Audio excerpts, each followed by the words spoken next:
If you drive a commercial vehicle equipped with air brakes, you must pass the Department of Motor Vehicles Air Brakes endorsement test.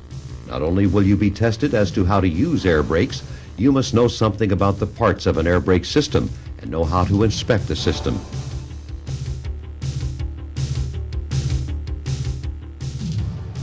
So you can be questioned as to what are the three braking systems that are combined: the service brake system, the parking brake system, the emergency brake system. What kind of air is used to make the brakes work? Compressed air. An important part of the air brake system is the air compressor. What does the air compressor do? The air compressor pumps air into the air storage tanks. What does the air compressor governor control? It controls when the compressor will pump air into the storage tanks. How much compressed air must the storage tanks hold? Enough air to allow the brakes to be used several times, even if the air compressor stops working. If oil and water collect in the air tanks, what can happen to the brakes? The brakes can fail. If you do not have automatic tank drains, when should you drain the air tanks? Every day. Where will you find the drain valve for each air tank? In the bottom of the tank. What are the two types of air tank drains? Manually operated, automatic. What is the purpose of an alcohol evaporator? It puts alcohol into the air system and reduces the risk of ice in air brake valves and other parts in cold weather. How often should you check the alcohol evaporator during cold weather? Check the alcohol container and fill up as necessary every day during cold weather. What is the purpose of the safety release valve that is installed in the first tank the air compressor pumps air to? It protects the tank and the rest of the system from too much pressure. What are other names for the brake pedal? It can be called the foot valve or treadle valve.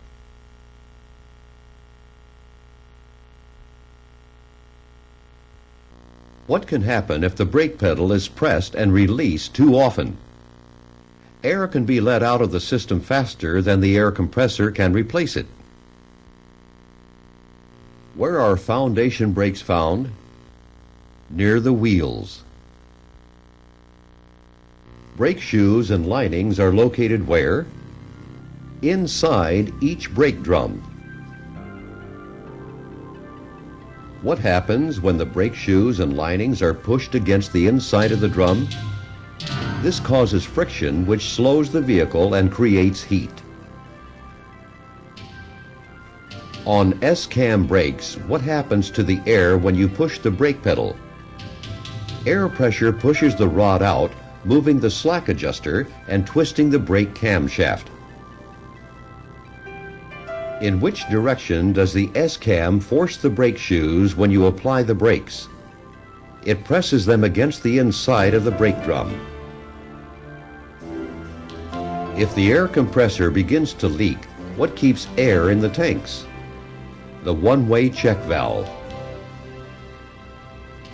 Vehicles with air brakes must have an air pressure gauge that tells you how much pressure is in the air tanks and available for braking. What kind of warning signal is required on vehicles with air brakes? A low air pressure warning signal that will come on before the air pressure in the tanks falls below 60 pounds per square inch on most vehicles. What are three types of low air pressure warning devices? A red light, or a buzzer, or a wigwag. What is used to turn on the stop lights in an air brake system? An electric switch that works by air pressure.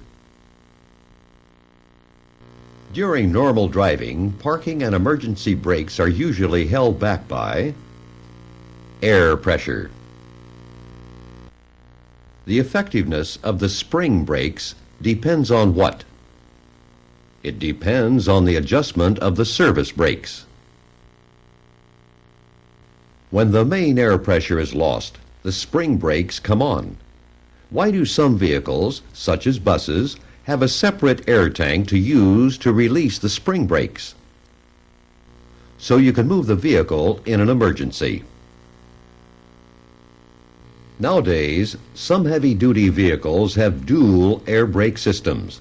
What is a dual air brake system? Two separate air brake systems, each with its own air tanks, hoses, lines, but which use a single set of brake controls.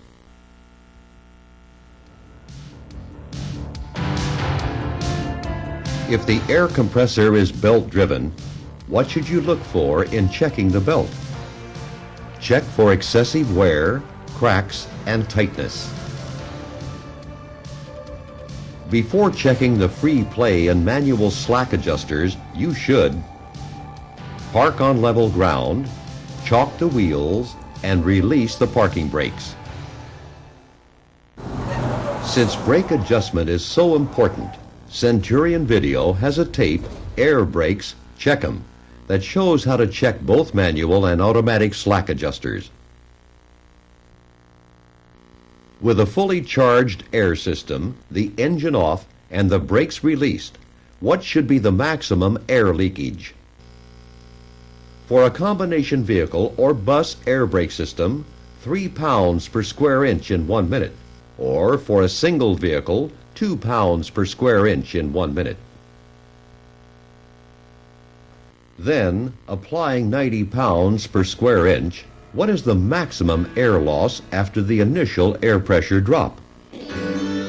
For single vehicles, 3 pounds per square inch in 1 minute, and for combination vehicles, 4 pounds per square inch in 1 minute.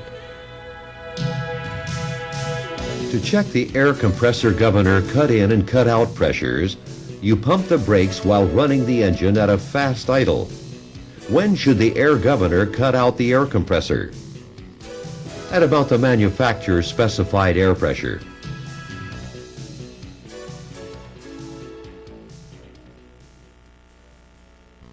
When making a normal stop with a vehicle that has a manual transmission, when should you push in the clutch?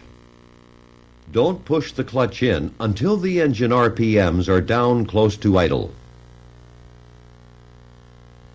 When making a very quick stop, you should brake so that you stay in a straight line and can steer. What is control braking? Also called squeeze braking. Put the brakes on hard without locking the wheels or turning the steering wheel, releasing the brakes if you feel the wheel sliding or if you need to make a steering adjustment. What is stab braking? Pressing the brake pedal as hard as you can, releasing the brakes when the wheels lock up, and repeating by putting the brakes on again as the wheels start rolling. Why does air braking take more time than hydraulic braking? Because it takes time for the air to flow through the lines to the brakes. What is this delay, which can be up to a half a second, called? Brake lag. Perception distance and reaction distance and effective braking distance are the 3 factors that make up total stopping distance with hydraulic brakes. What is one extra factor with air brakes? Brake lag distance. On dry pavement at 55 miles per hour, about how much extra distance is added by brake lag? About 32 feet. What causes brake fade? Heat in the brakes as the drums heat and expand. How should brakes be used when driving down long grades? Shift into a low gear before the descent.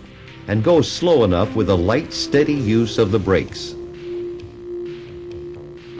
The fanning of brakes is not recommended for long downgrades because the short time off the brakes does not allow them time to cool. What is likely to happen when brakes have not been properly adjusted before going down steep grades? The system is likely to become unbalanced, with some brakes doing more work than others, heating up and losing stopping power. You should know your brakes are fading when you have to push harder on the brake pedal to control your speed on a downgrade. The first thing to do when a low air pressure warning comes on is stop and park safely as soon as possible. When should you use wheel chocks instead of parking brakes to set the vehicle?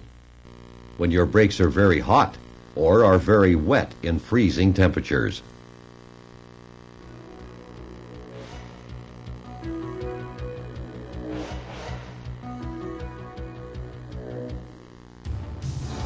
The commercial driver test devotes more time and questions to air brakes than to any other vehicle equipment.